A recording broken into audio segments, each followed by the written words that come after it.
السلام علیکم دوستو، کیسے ہیں آپ سب؟ میں زبینہ فیاض ایک بار پھر آپ کے ساتھ میں شروع کر رہی ہوں شدت قلب بائی مرحا راجپوت ایپیسوڈ نمبر 19۔ اور شروع کرنے سے پہلے ہمیشہ کی طرح کہوں گی کہ اگر آپ میرے چینل پر نئے ہیں یا اپنے چینل کو سبسکرائب نہیں کیا تو پلیز چینل کو سبسکرائب کر لیں، بیل آئیکن کو ضرور دبا دیں، کمنٹ کر کے ضرور بتائیں کہ یہ ناول آپ کو کیسا لگ رہا ہے، ساتھ ہی ساتھ اپنے کانٹیکٹ میں شیئر کرنا بالکل بھی نہ بھولیں کیونکہ یہ رائٹر کا حق ہوتا ہے۔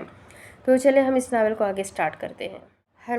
برہان تیری چوائس تو ہر چیز میں لاجواب ہے۔ برہان کے دوست ایلیکس نے مائسا کو اپنی نظروں کا مرکز بناتے کہا تو بے اختیار ہی برہان کے ہونٹوں پر مبہم سی مسکراہٹ آئی۔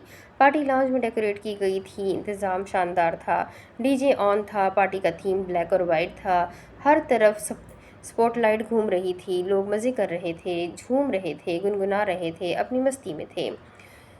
ہیلو مس بیوٹی، الیکس ہرمان سے ملنے کے بعد مائسا کی اور بڑھا، پھر اس کا ہاتھ تھامتے اپنے لبوں کے قریب لے گیا۔ یہ روسی روایت تھی کہ ہر خوبصورت لڑکی سے اسی طرح ملا جاتا تھا۔ مائسا کو الیکس کا ہاتھ پکڑنا پھر اسے اپنے لبوں سے لگانا بہت ہی عجیب لگا۔ البتہ ہرمان دوبارہ مسکرایا۔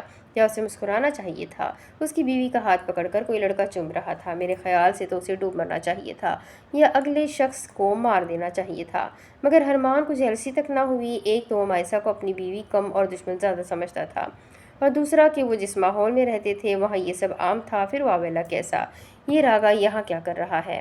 الیکس مائسا سے بات کر رہا تھا یا پھر فلرٹ کر رہا تھا؟ جب ہرمان کے اطراف میں گھومتی نگاہیں سب کا جائزہ لینے کے بعد راگا پر جا ٹھہری، جو بار کے قریب بیٹھا گلاس پر گلاس چڑھا رہا تھا۔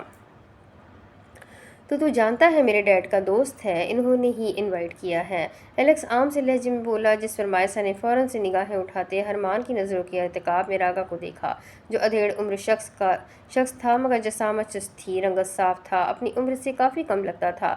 اچھا تو یہ ہے راگا جو وائٹ پیلس کا دشمن ہے اور ہرمان کو جس پر شک ہے۔ مائسا نے اسے جانچتی نظر سے دیکھا، پھر جلد ہی وہ دونوں الیکس کے ساتھ پارٹی انجوائے کرنے لگے۔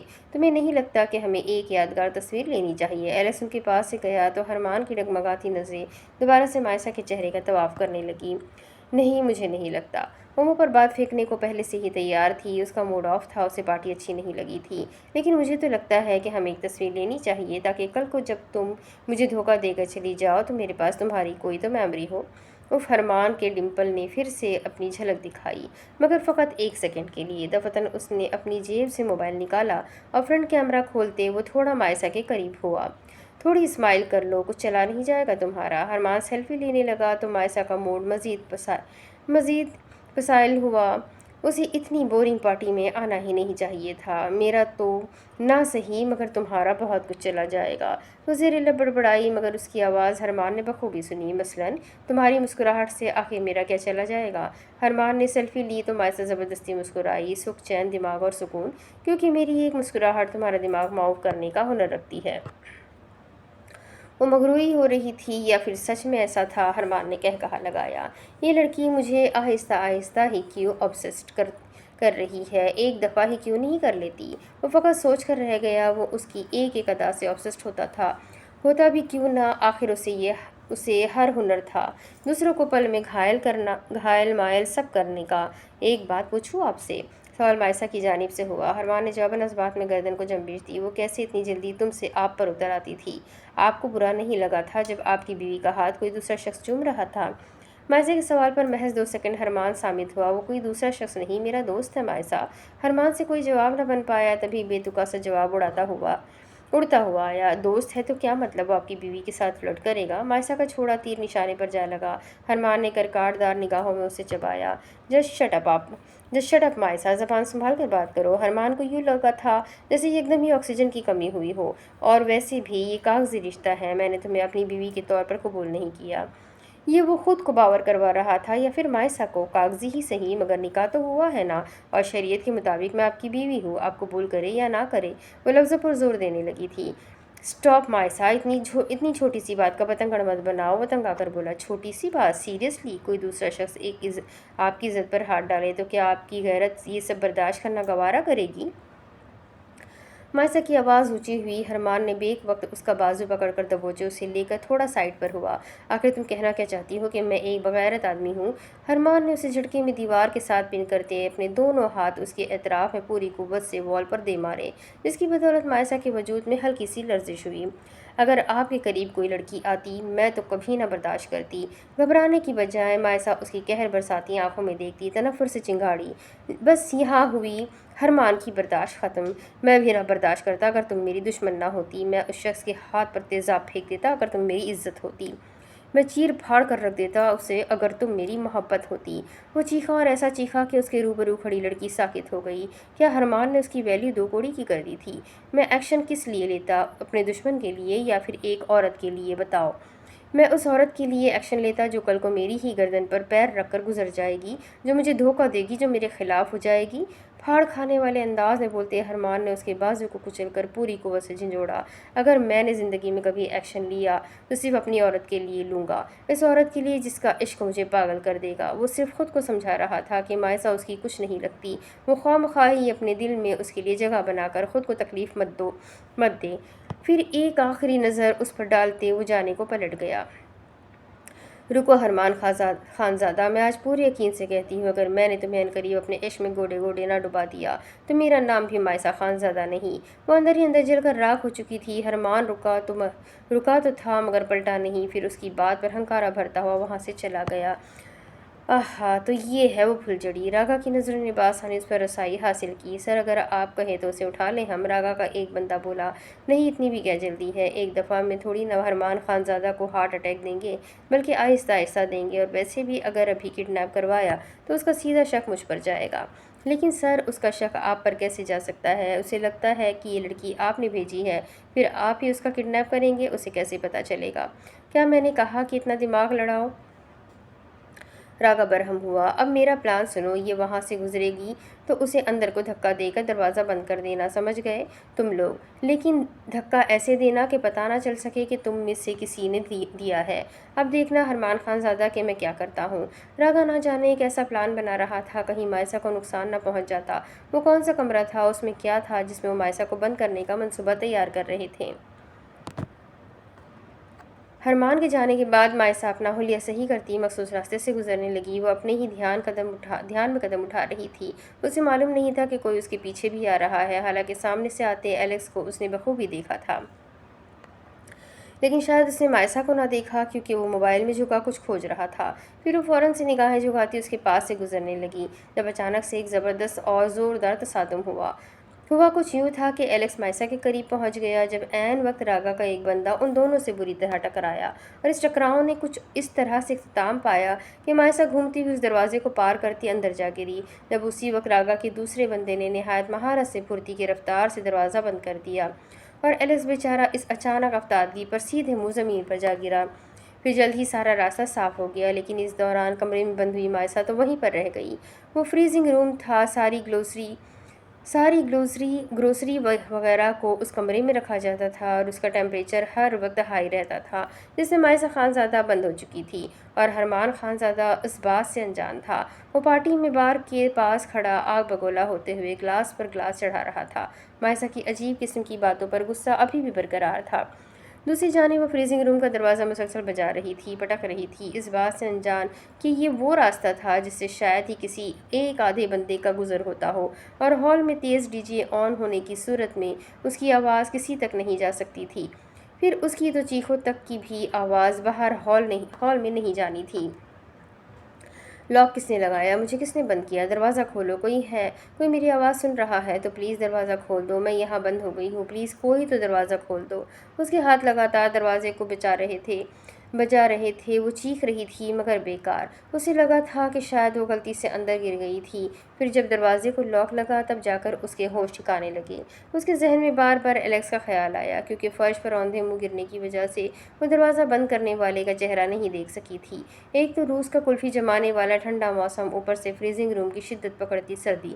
تقریباً 15 منٹ اس نے مسلسل دروازہ بجایا، جب کسی نے دروازہ نہ کھولا، اس کی پکار نہ سنی تو وہ تھک ہار کر وہیں دروازے کے قریب بیٹھ گئی۔ اس کا ذہن مسلسل گردش کرنے لگا تھا، کوئی راستہ بھی نہیں تھا، وہ کیسے نکلتی یہاں سے؟ اس کے پاس تو موبائل بھی نہیں تھا جو چھپا کر رکھا ہوا تھا، وہ پیلس میں ہرمان کے کمرے میں ہی